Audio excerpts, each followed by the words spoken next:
A coalition of pro-Palestinian activists are vowing to march during the Democratic National Convention without a permit. The Chicago Coalition for Justice in Palestine dropped their plans to seek a permit after Chicago police dismantled a student encampment at DePaul University just today. This group says tens of thousands of protesters are planning to march during the Democratic National Convention in August, which is an interesting setup for our next guest, Peter Hamby of Puck.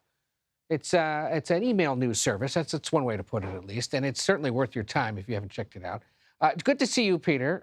Longtime political reporter and observer of essentially the way we pick presidents. And part of the reason why we wanted to talk to you is because earlier this month you wrote an article essentially pushing back against this growing speculation or crutch, I think, of a lot of people in our business that we are on the verge potentially of a repeat of the 1968 DNC protests at a convention in Chicago. This development today is one thing, but expand on why it is you think that is not necessarily something to subscribe to. Yeah, thanks for having me, Ed, by the way. Good to see you. You and I have been to several conventions together at this point. Yeah. It is pretty easy to make these analogies, especially in the Trump era with social media. We in the press, people online, activists, we tend to think the most important, dramatic, tumultuous times in history are happening right now. But I just think the comparisons to 1968 are kind of facile. Look, there were so many things going on in the country at that moment back in 1968. And that convention, quite frankly, is misremembered by a lot of people. For example, there's a cliche that it was a contested convention. It was not. Hubert Humphrey, while not super popular with all of the party, won on the first ballot. So the idea that there's going to be protests and violence in the streets is kind of seeped out there in some headlines and analysis. I don't want to diminish the fact or the prospect that there will be legitimate protests about Gaza and other issues in the streets of Chicago. But back then, the Vietnam War was going on. In 1968, there were over 500,000 Americans deployed in Vietnam. 17,000 Americans were killed in Vietnam at that very year. You also had the civil rights movement going on. Bobby Kennedy had been assassinated. Martin Luther King Jr. had been assassinated. The war overseas and the civil rights movement were very personal issues to people. They were being discussed every single day.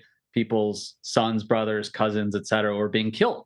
That's not what's happening today. And the other note, and we can get into this a little bit, and I've been writing about this for Puck a lot, is that while there probably will be protesters in Chicago, some of those campus protests, they might migrate to Chicago this summer. It's not the number one issue for Gen Z. It's not. It's something that stresses them out. It's something they care about. But as you know, covering the White House, the economy, prices, inflation, for Gen Z in particular, the cost of housing and rent, those are the most salient issues for young voters right now. So this group that's planning on protesting, they will be out there in the streets, permit or not. There will be cameras following them around. If there are no cameras following them around, they will film their own content and put it on social media for all to see. The comparison, though, doesn't really work one-to-one, at least in my opinion.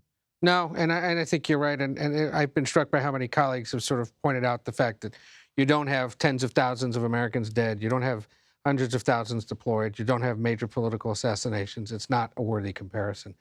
While we have you, part of why I like reading Puck is because you guys are brilliant reporters. Y'all have a way of sort of standing there off to the side and going, this is a little absurd or different than how we've done it in the past.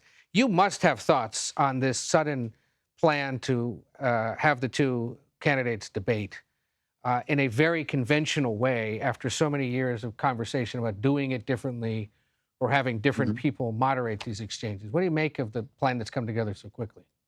I mean, first of all, and my colleague Dylan Byers, who you know has reported some of this out, congrats to CNN, congrats to ABC News, hopefully congrats to CBS if this vice presidential debate comes through once Donald Trump picks his running mate.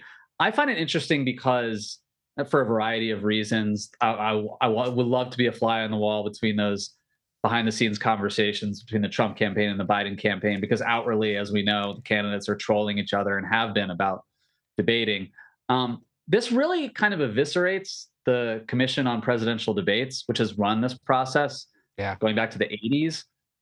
They're standing over there saying, this probably won't work out. We know how to negotiate the nitty gritty details, the moderators, who controls the microphone, whether there's going to be audiences in the room. But I don't see either candidate, after doing these first two debates, maybe a third, consenting to doing even more debates in the fall. I mean, it's a win for both campaigns in a sense. Obviously, you guys in Washington have been talking about this a lot. Biden needs to debate. But look, the debates need to happen before early voting starts. The nature Yeah. of voting has changed. And look, if both candidates mess up, if one of them does, they have some time to recover. They were just very high stakes in the past happening in September and October. They are still very high stakes, but I think both campaigns are managing it well. All right. Well, Peter Hamby, come back and talk to us again. If you ever leave gorgeous Los Angeles, especially, we'd love to see you here in Washington, or we'll see you in Milwaukee or Chicago along the way. He's with Puck News. He does some podcasting as well. He knows what he's talking about. Peter, thank you. Thanks, Ed. Appreciate it.